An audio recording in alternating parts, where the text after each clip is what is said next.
Good morning, everyone. I hope you had a nice weekend. I hope you enjoyed the holiday. As you can see here, we have our second unit published.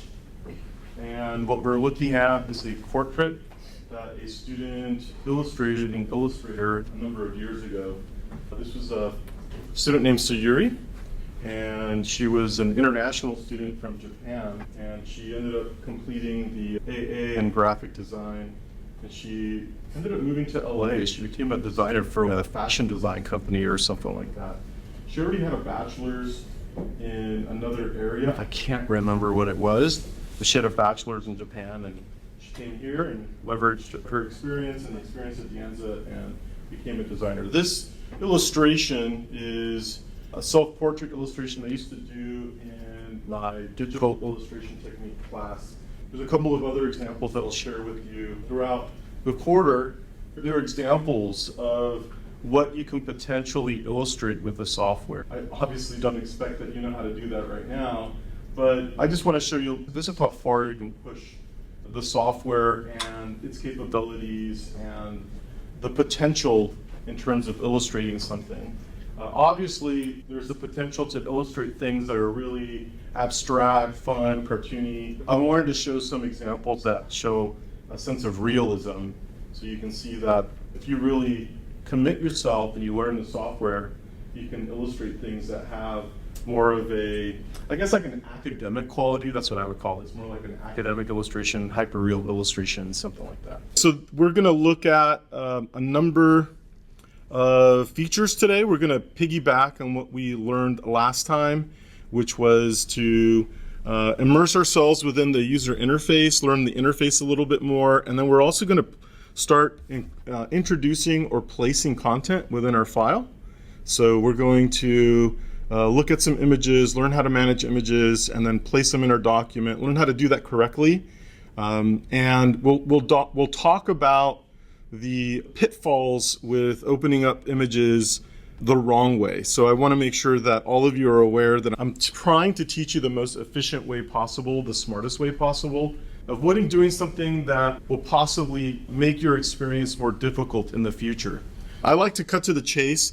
When we look at certain features, I'll straight up just say, this is what this feature does, but I never use it, and you probably won't either, so don't put a lot of focus on this. I think it's important to have an awareness of what it does, but a lot of our dialogue, if I end up focusing a lot on it, let's say I talk about a tool for 15, 20 minutes, and I have the class follow me as an example, then that's probably a feature that you are going to be using quite a bit throughout the course or with your Illustrator experience.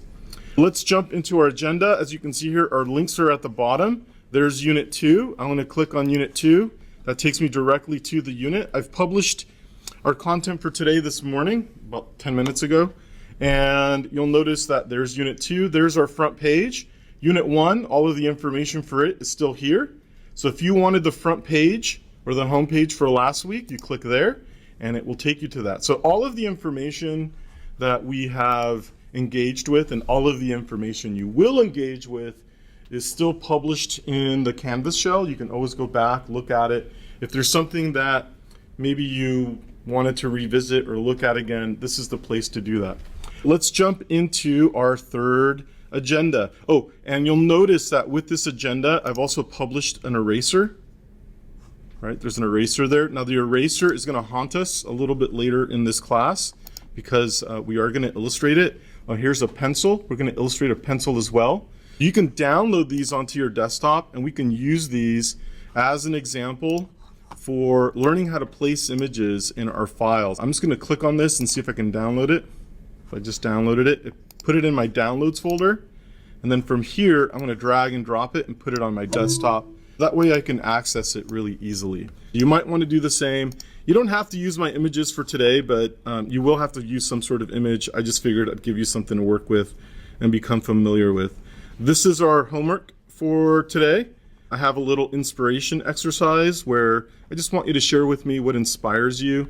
I used to have a series of videos with a musician that I really like. His name is Henry Rollins, and he's from a punk band called Black Flag. And he had this conversation from like 2012 where he was speaking to young people, and he was like, this is what I think you should care about.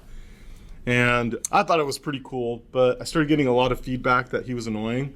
And so I decided to remove the videos of him. If you guys want to check out the videos, you can email me, I'll send them to you. But I kept the inspiration exercise so that way I can learn a little bit about you, all right? And then you can see we have a couple of other homework assignments that we'll talk about. So here's my agenda, lesson 3. And what we'll be doing today is we're going to start looking at Illustrator tools. And this is going to be an ongoing conversation. There's no way that we can cover all of the tools in one lecture, but today is our introduction to some of those tools. We'll look at setting up a file again. We're going to place images and learn about the bounding box.